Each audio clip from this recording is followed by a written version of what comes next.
यत्र प्रतिभा अवसरा प्रत्नोती हा एक संस्कृत मधला श्लोक आहे, ज्याचा सरळ सोपा मराठी अर्थ सांगायचा तर जिथं प्रतिभेला म्हणजेच गुणवंतांना संधी मिळते। आता व्हिडिओच्या सुरुवातीला आणि अचानक हा श्लोक का आठवला, तर हा श्लोक लिहिलाय जगातील सर्वात मोठी डोमेस्टिक लीग असणाऱ्या इंडियन प्रीमियर लीगच्या ट्रॉफीवर हा श्लोक टाकून BCCI थांबत नाही।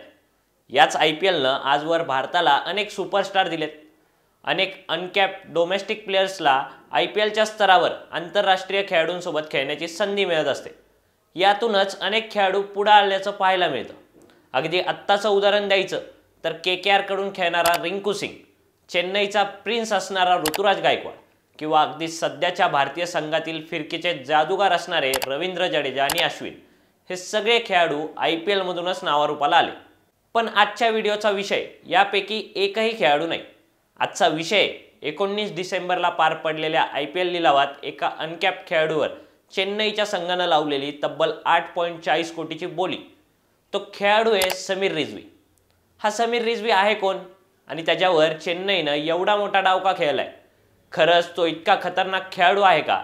याच संदर्भातला हा व्हिडिओ। नमस्कार, मी प्रणव ढमाले, तुम्ही पाहताय फॉर द पीपल न्यूज। उत्तर प्रदेशच्या संघाकडून डोमेस्टिक क्रिकेट खेळणाऱ्या 20 वर्षीय समीर रिझवीवर IPL लिलावात पैशांचा वर्षाव झालाय।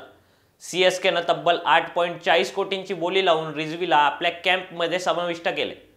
समीरची मूळ किंमत 20 लाख रुपये होती, परंतु लिलावात ही बोली वाढत 8.40 कोटींवर गेली आणि नेहमी अनुभवावर विश्वास टाकवणाऱ्या थाला आर्मीनं यंदा एका युवा खेळाडूवर कोट्यावधींचा वर्षाव केला।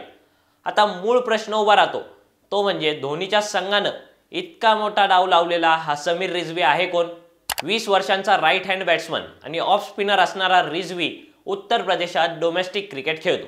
उत्तर प्रदेश क्रिकेट असोसिएशनच्या देशांतर्गत लीगमध्ये कानपूर सुपरस्टार्सकडून खेळताना रिझवीनं सर्वात जलद शतक झळकावले। त्यानं गोरखपूर लायन्स विरुद्ध अवघ्या 49 चेंडूत 104 धावांची शानदार खेळी केली। याशिवायही रिझवीनं पुरुषांच्या 23 वर्षाखालील राज्य ट्रॉफी चॅम्पियनशिपमध्ये उत्तर प्रदेशचं नेतृत्व केलं। रिझवीच्या नेतृत्वात UPनं अंतिम फेरीत उत्तराखंडचा पराभव करून राज्यासाठी ट्रॉफी जिंकली। यावेळी अंतिम सामन्यात कर्णधार रिझवीनं मधल्या फळीत फलंदाजी करताना 50 चेंडूत 84 धावांची खेळी केली होती। सुरुवातीला भारतीय संघातील उभरत्या सिताऱ्यांचं नाव घेतलं होतं, त्यात एक नाव होतं रिंकू सिंगचं। याच रिंकूनं रिझवीला UPसाठी पदार्पणाची कॅप दिली होती। रिझवी अंडर-19 आंतरराष्ट्रीय क्रिकेटमध्ये भारताकडूनही खेळलाय। अशा परिस्थितीत रिझवीला आंतरराष्ट्रीय क्रिकेटचाही अनुभव आहे। दरम्यान आता त्याला IPL मध्ये खेळण्याची संधी लाभली, त्यामुळे तो लवकरच टीम इंडियासाठी पदार्पण करू शकतो। रिझवीचे T20 मधील रेकॉर्ड्सही खास आहेत। तो सुमारे 50च्या सरासरीनं आणि 135च्या स्ट्राईक रेटनं फलंदाजी करतो। त्यानं 11 सामन्यात 2 अर्धशतकांसह 295 धावा केल्यात।